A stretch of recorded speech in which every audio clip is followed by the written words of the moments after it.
So hello friends, welcome back to my channel. तो आज का ये वीडियो है can love happen twice by Ravinder Singh. So let's get started. ये book I too had a love story का second part है। I too had a love story में रविंद्र को एक लड़की से प्यार होता है जिसका नाम खुशी रहता है। जस्ट एंगेजमेंट के 2 दिन पहले खुशी की डेथ हो जाती है। ये इंसिडेंट के बाद रविंद्र बहुत ही डिप्रेस हो जाता है। फिर कुछ दिनों के बाद रविंद्र अपनी गर्लफ्रेंड को ट्रिब्यूट देने के लिए एक बुक लिखता है और उसमें अपने सारी इंसिडेंट को नरेट करता है। वो बुक का नाम I too had a love story रहता है। वो नॉवल एक बेस्ट सेलर नॉवल बन जाती है। फिर रविंद्र अपने लाइफ में मूव ऑन हो जाता है। अपने क्लाइंट्स के प्रोजेक्ट के लिए बेल्जियम जाता है। वो बेल्जियम की ब्यूटी को एक्सप्लोर करता है। वो नए नए लोगों से मिलता है जिनकी लैंग्वेजेस अलग होती है। उनके बिलीव्स, फेथ सब कुछ एक्सपीरियंस करता है। फिर रविंद्र को बेल्जियम में एक बहुत ही सुंदर और प्रिटी गर्ल मिलती है। उस लड़की का नाम सिमर रहता है। सिमर बहुत ही ब्यूटीफुल और चार्मिंग गर्ल रहती है जो गुड़गांव से बेल्जियम मूव होती है अपने MBA कंप्लीट करने के लिए। दोनों फर्स्ट टाइम जिम में मिलते हैं। दोनों की कन्वर्सेशन खट्टी मीठी नोक झोंक से होती है। फिर समय के अनुसार दोनों अक्सर मिला करते थे। सिमर रविंद्र के घर पे जाती थी उसके साथ कुछ टाइम स्पेंड करने के लिए। रविंद्र सिमर को as a very special person treat करता था। ये बिलीव करना डिफ़िकल्ट था but he was in love again. Ravindra के माइंड में एक ही सवाल चल रहा था, ये सब बहुत जल्दी नहीं हो रहा, मैं क्या उसे सच में लाइक करता हूँ। उसके मन में सिमर के लिए same love and affection generate हो रहे थे जो कुछ साल पहले उसको खुशी के लिए होते थे। रविंद्र और सिमर दोनों साथ घूमने लगे, डिफरेंट प्लेसेस पे विजिट करने लगे। दोनों साथ में मूवी देखते थे। They were madly in love with each other. Ravindra 10 महीने बेल्जियम में स्पेंड करने के बाद वापस इंडिया आता है।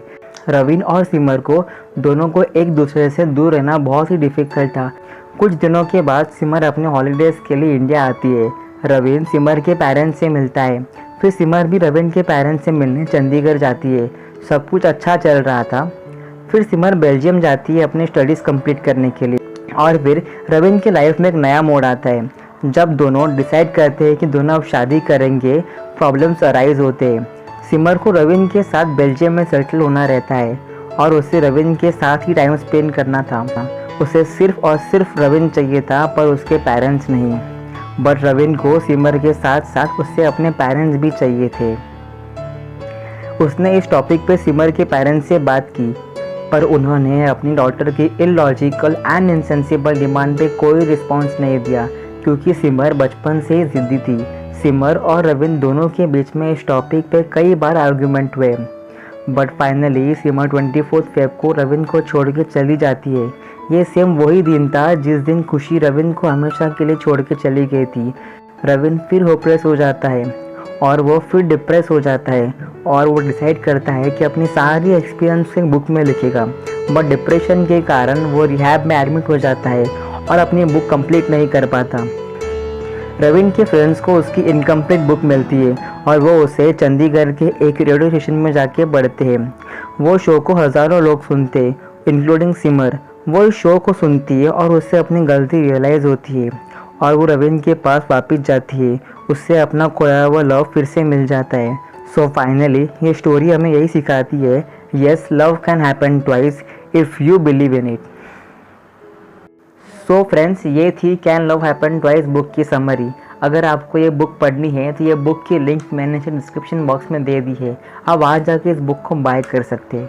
जैसे कि मैं खुद एक मिडिल क्लास फैमिली से हूँ, हम हर एक बुक में इन्वेस्टमेंट नहीं कर सकते, फिर भी आपको ये बुक पढ़नी है तो आप इस बुक को PDF थ्रू पढ़ सकते हो। मैंने ये बुक की PDF लिंक नीचे डिस्क्रिप्शन बॉक्स में दे दी है, तो वहाँ जाके उसे पढ़ सकते हो।